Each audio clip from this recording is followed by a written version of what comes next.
नाम मुक्ता साहू एक्स जिला परिषद प्रेसिडेंट बरगढ़ एवं ओबीसी मोर्चार नेशनल एग्जीक्यूटिव मेंबर। आज का आम केंद्र मंत्री धर्मेंद्र प्रधान आसूचन श्री श्री गणेश्वर रामचंडी पीठ के आज का आमर भोग मंडप शिलान्यास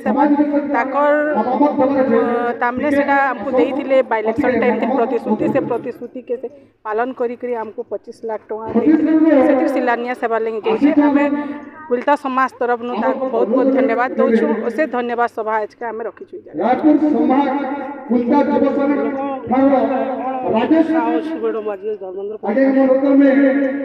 बहुत उत्साह सब जाति भाई भितर बहुत उत्साह अच्छे जे कि आमर समाज रो जड़े व्यक्ति आज का उड़ीसा माटीर पुओ आज का जे केंद्र सरकार रो